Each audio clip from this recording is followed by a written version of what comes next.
नमस्कार।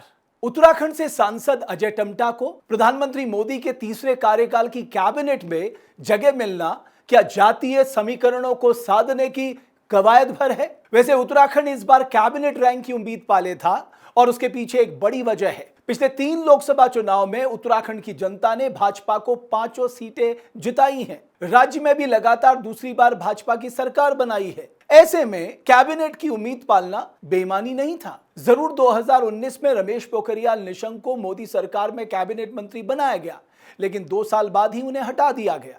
आपको पड़ोसी राज्य हिमाचल की याद दिलाते हैं।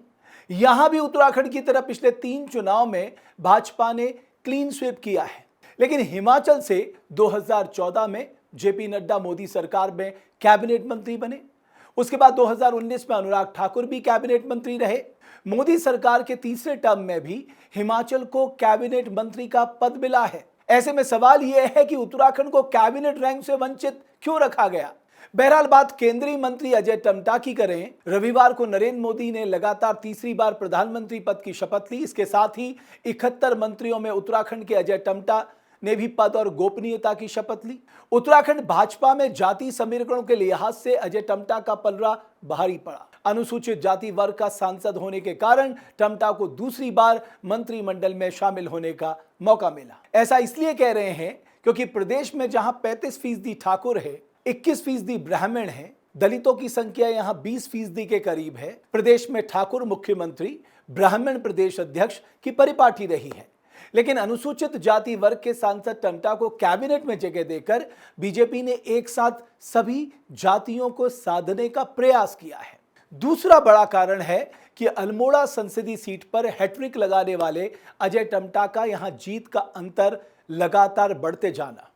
2014 में अजय टम्टा ने जहां 53% वोट हासिल किए, 2019 में यह आंकड़ा बढ़कर 64% हो गया। 10 साल की एंटी इनकम्बेंसी के बावजूद 2024 के चुनाव में अल्मोड़ा सीट पर अजय टम्टा का वोट शेयर बढ़कर 64.2% हो गया।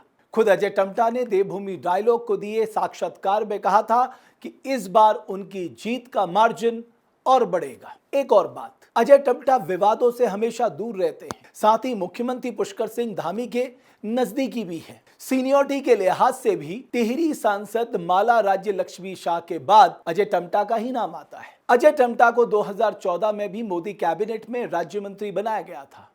इससे पहले अजय टम्टा 2 बार सोमेश्वर से विधायक भी रह चुके हैं, उत्तराखंड सरकार में मंत्री भी रह चुके हैं। इस सब का अनुभव होने के कारण उन्हें मंत्रिमंडल में अन्य 4 सांसदों पर तरजीह दी गई। बहरहाल उत्तराखंड की जनता ये देखना चाहेगी कि केंद्रीय मंत्री अजय टम्टा उत्तराखंड के लिए क्या कुछ कर पाते हैं और हमारे 5 सांसद राज्य के जमीनी मुद्दों पर संसद में कितना एक्टिव रहते हैं।